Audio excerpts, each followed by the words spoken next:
영원한 교제 우릴 초대하네.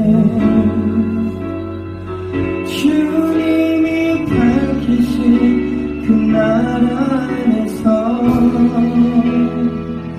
영원한 교제 우릴 초대하네.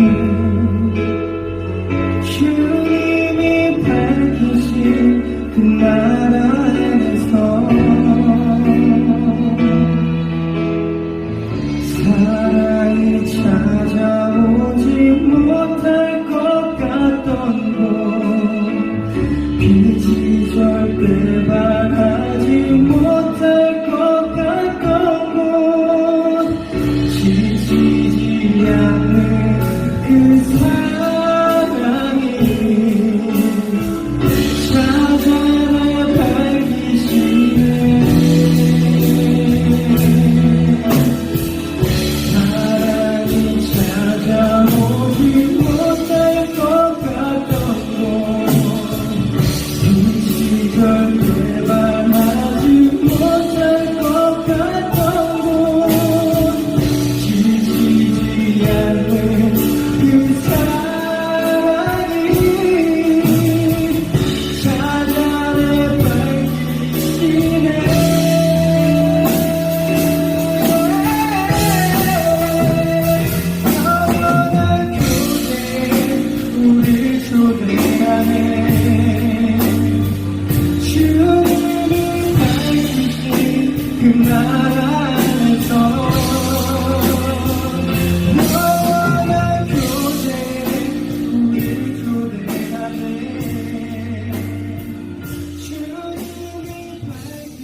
오늘 말씀은 잠언 27장 13절의 말씀입니다.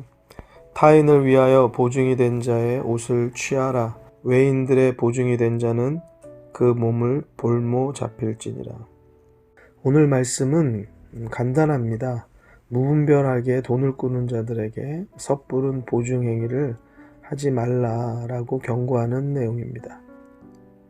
이 간단한 말씀이 나의 일이 되면 이 일로 발생되는 모든 고통과 답답한 심정, 그리고 막혀진 모든 삶의 그 일들은요, 우리가 어떠한 상상을 하든 그 상상 이상의 고통이 됩니다.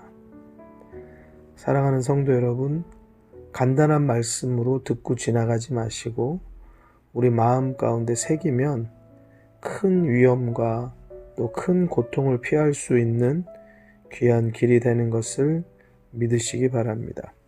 본 구절은 잠언 20장 16절에서 이미 철자 하나 다르지 않게 똑같이 나옵니다. 20장 16절의 말씀 제가 읽어드리겠습니다. 타인을 위하여 보증이 된 자의 옷을 취하라. 외인들의 보증이 된 자는 그 몸을 볼모 잡힐지니라. 지금 보고 계시는 오늘의 영상 하단에 보시면 아래 글에 20장 16절에 대한 영상을 다시 볼 수 있도록 해 놓았습니다. 여러분들께서 클릭하셔서 다시 한번 보시면 은혜가 또 되겠습니다. 성경이 우리에게 왜 이렇게 반복하여서 말할까요?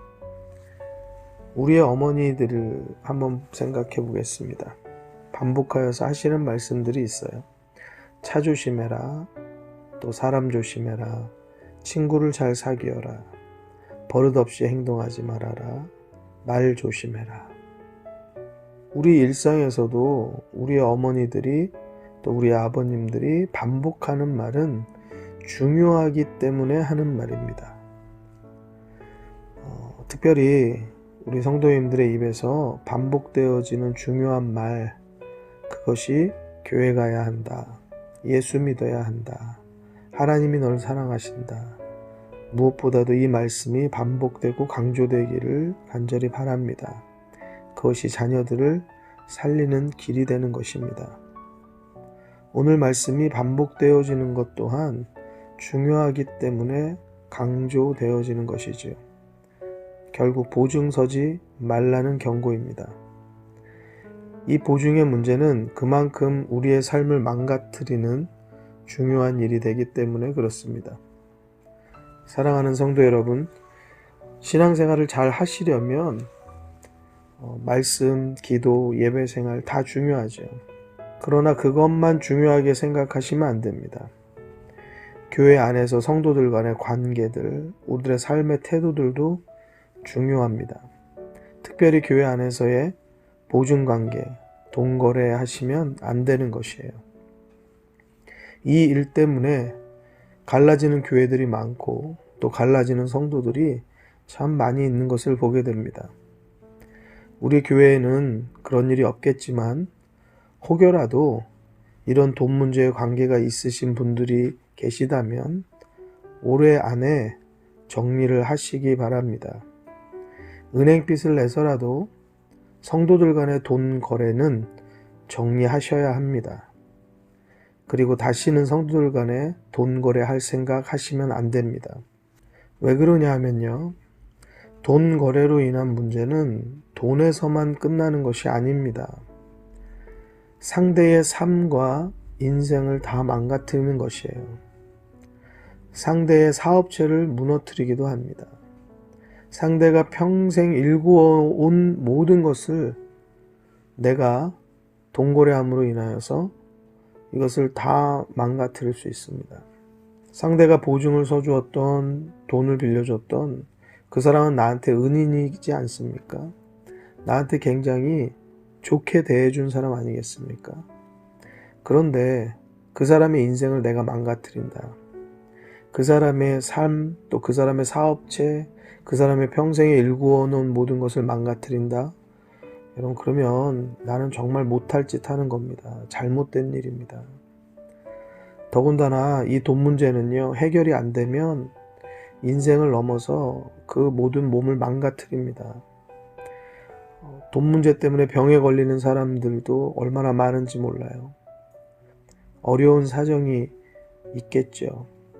그렇지만 어려워도요, 성도로서의 신뢰를 지키고 하나님 앞에 올바르게 서려고 하면 이 돈 문제를 해결하시기 바랍니다.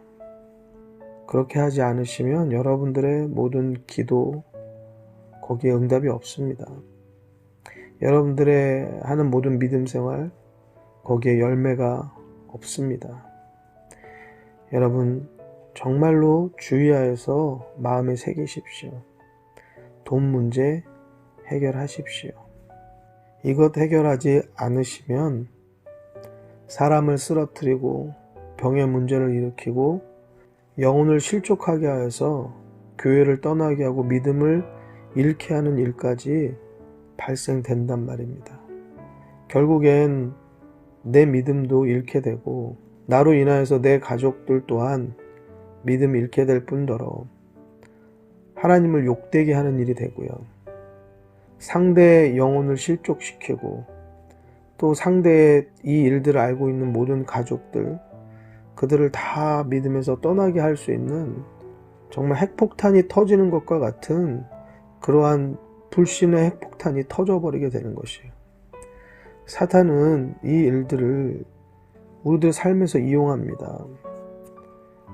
전도는 한 명도 하지 않으면서 영혼을 실족하게 하여서 교회를 떠나게 하고 믿음을 떠나게 하는 일들이 나를 통하여서 벌어진다. 이것은 정말 일생일대의 무섭고 두려운 큰 문제입니다. 이 일에 대한 위험성을 여러분들이 꼭 아셔야 돼요. 영혼의 구원을 위하여서 독생자 아들까지 우리에게 주신 하나님이십니다. 저의 믿음은요, 하나님께서 이 일을 절대 그냥 보시지 않는다는 것입니다. 그렇기 때문에 성경은 계속적으로 이 보증의 문제를 반복하고 강조하고 계시고요.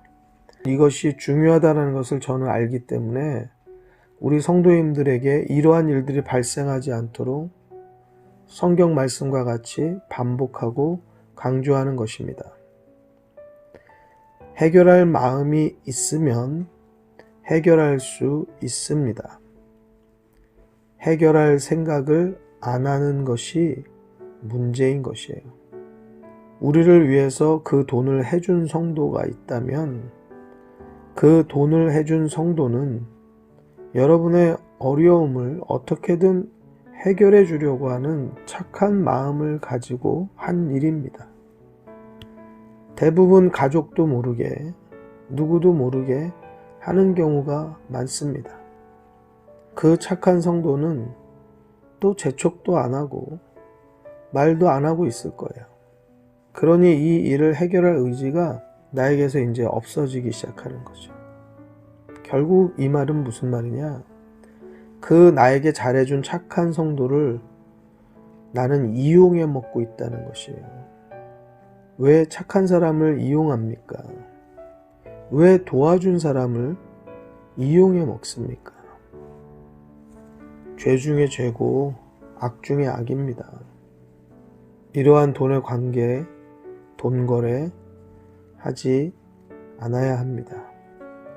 교회가 부흥하고 또 교회가 건강하려면 성도들의 관계가 건강하여야 하고 성도들 간의 신뢰가 믿음이 분명하게 서야 합니다.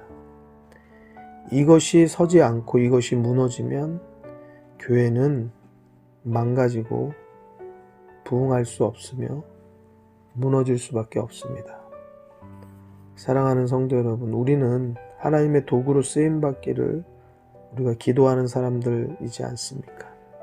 우리에게 잘못된 돈 거래, 돈 문제, 보증 문제 이러한 행위들이 있으면 이것이 절대 하나님께서 기뻐하실 일이 아님을 깨닫고 빨리 해결하게 되기를 간절히 바랍니다.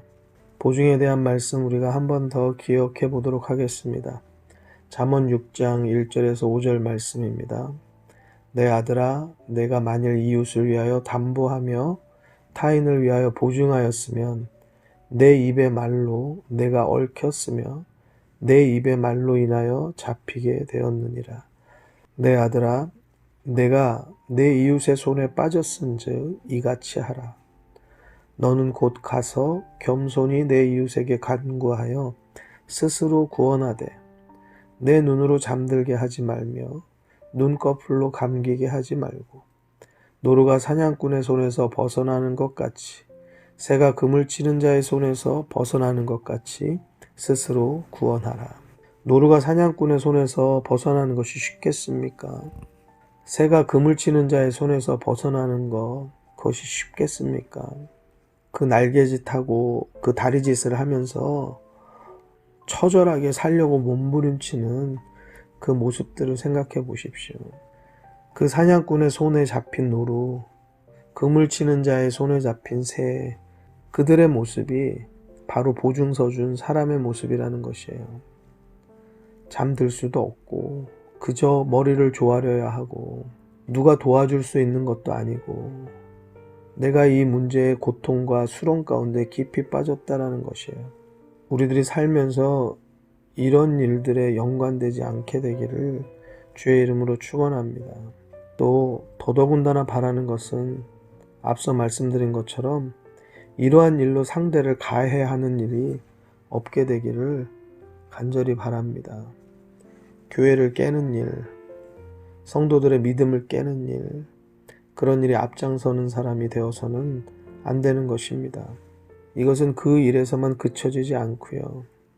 내 가정의 자녀들, 내 가문에 있어서 내가 다시 받아야 되는 고통이 되고 내 인생과 내 믿음의 모든 문제를 발목 잡는 위태로운 일이 된다는 것을 우리가 꼭 가슴에 기억하고 새기셔야 합니다. 잠언 17장 18절의 말씀입니다. 지혜 없는 자는 남의 손을 잡고 그 이웃 앞에서 보증이 되느니라. 잠언 22장 26절입니다. 너는 사람으로 더불어 손을 잡지 말며 남의 빚에 보증이 되지 말라. 사람이 속이는 게 아니라 돈이 속인다는 말을 들어보셨을 것입니다. 근데 돈이 인격체가 아닌데 어떻게 사람을 속이겠어요? 돈을 빌려주고는 거기에 매달려서 아무 일도 못하고 그 사람이 그런 사람일 줄 몰랐는데 후회해봐야 이미 엎질러진 물이 된 상태라는 거예요. 믿었던 것처럼 그 사람이 그럴 사람이 아닌 것은 맞겠지만 결국 돈 문제가 생기면 돈이 그 사람의 착한 마음도 바꿔놓을 수 있다는 말을 바로 돈이 속인다라고 표현하는 것이에요. 결국에는 사람이 속인다는 말을 미화시켰을 뿐이지 착한 사람이고 어떤 사람이고 결국 돈 앞에 장사가 없다라는 말과 같은 것입니다. 그래서 성경은 돈을 사랑함이 일만하게 뿌리가 된다라고 말하였던 것이에요. 이 얼마나 정확한 진단입니까? 성경이 얼마나 우리들의 인생을 옳게 바르게 이끌고 인도하는지 몰라요. 그래서 깨닫는 것이 지혜입니다. 성경 말씀을 잘 듣고 깨닫고 마음에 새기어서 살아가면 그것이 우리들의 인생과 사업과 우리들의 모든 일들 가운데 이정표가 되어지는 것이에요. 디모데전서 6장 10절의 말씀을 한번 읽어드리겠습니다. 돈을 사랑함이 일만하게 뿌리가 되나니 이것을 사모하는 자들이 미혹을 받아 믿음에서 떠나 많은 근심으로써 자기를 찔렀도다. 보증에 대한 말씀이 성경 말씀을 통하여서 반복되어지고 강조되어지고 있습니다. 본인이 돈이 있어서 돈을 빌려주는 것도 보증의 일환이죠. 어떤 분은 돈 빌려달라는 말에 이게 어떻게 안타깝고 자기 일처럼 급한 마음을 가지고 본인의 친인척 또는 아는 사람에게 돈을 대신 빌려서 그렇게까지 해서 돈을 빌려주는 사람도 있어요. 마찬가지 보증의 일환입니다.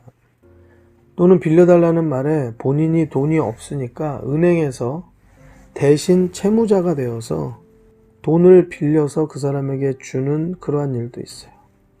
다 보증입니다. 어떤 경우에는요, 아예 이것을 종용하는 일도 있죠. 내가 돈을 빌릴 수 없으니 당신이 은행에서 돈을 빌려서 주면 내가 그 이자를 주고 이렇게 하겠다라는 거죠. 이것은 성도여서 안타까워서 불쌍해서 긍휼해서 이런 것하고 전혀 다른 문제입니다. 여러분 서로 간에 성도이기 때문에 어떻게 안 들어줄 수 있느냐, 여러분 그런 생각하지 마세요. 성도이기 때문에 하지 말아야 합니다. 가깝기 때문에 하지 말아야 합니다. 친인척이기 때문에 하지 말아야 합니다. 왜냐? 돈 빌려줌과 동시에 돈도 잃고 사람도 잃는 경우가 많기 때문에 그렇습니다. 한번 거절하는 것이 어렵겠지만 여러분 거절하는 것이 그 사람을 돕는 것이고 또 더 중요하게 나를 돕는 것입니다. 이 일은 나의 문제로만 끝나지 않고 내 가족들의 큰 아픔과 고통으로 이어지는 일들이 많습니다. 그러니 절대 돈 관계, 성도 간에서 또 가까운 사람 가운데서 하지 마셔야 합니다. 사랑을 이야기하고 강조하는 건 그 어떠한 것보다도 성경입니다. 그런데 성경이 보증하지 말라라고 하는데 왜 그 말씀에 대해서는 깨닫지를 못합니까? 보증이 된 분들, 돈을 빌려준 분들, 또 보증을 부탁한 분들, 또 돈을 빌리신 분들, 모든 분들이 이 말씀을 통하여서 모든 관계들이 다 제자리를 찾고 정리되게 되기를 주의 이름으로 축원합니다. 마지막으로 잠언 11장 15절의 말씀을 읽어드립니다. 타인을 위하여 보증이 되는 자는 손해를 당하여도 보증이 되기를 싫어하는 자는 평안하니라. 사랑하는 성도 여러분, 저는 여러분들이 평안을 누리기를 간절히 기도하고 소원합니다. 억만금을 가졌어도 평안치 못하면 그것은 사는 것이 아닙니다. 여러분 예수 안에만 평안이 있습니다. 그리고 예수 안에 평안을 갖는 사람들은 하나님의 말씀을 옳게 깨닫고 옳게 따라가는 것입니다. 하나님의 말씀이 우리들에게 계속적으로 보증 서지 말 것을 강조합니다. 잠언 11장 15절의 말씀이 보증이 되지 않는 자는 평안을 누린다는 것이에요. 때로 보증의 문제로 인하여서 손해를 당하는 그런 불합리한 일들도 있을지 모릅니다. 그렇지만 그럼에도 불구하고 그 일은 거부할 일입니다. 그것을 거부하지 못하면 그것이 10년 여러분의 발목을 붙잡을지 아니면 평생을 그 붙잡은 발목을 놓아주지 않을지 우리는 알 수가 없습니다. 손해가 있어도 보증의 문제는 거절하셔야 합니다. 서로 섭섭하고 서운할지라도 돈을 빌려주는 일은 거절하셔야 합니다. 이것을 거절할 때에 우리에게 평안이 찾아온다는 것입니다. 사랑하는 성도 여러분, 잠깐의 잘못된 선택으로 평생을 원망하고 불평하고 고통 속에 사는 것보다 잠깐 좀 어렵고 불편할 수 있지만 이것을 감수하고 거절하게 된다면 우리들에게는 평안이 임한다는 이 말씀 기억하여서 우리 모든 성도님들이 다 평안을 누리기를 주의 이름으로 축원합니다. 이 시간에 말씀을 기억하여서 하나님 나에게 길을 열어주옵소서 같이 기도하시도록 하겠습니다. 기도하십시다.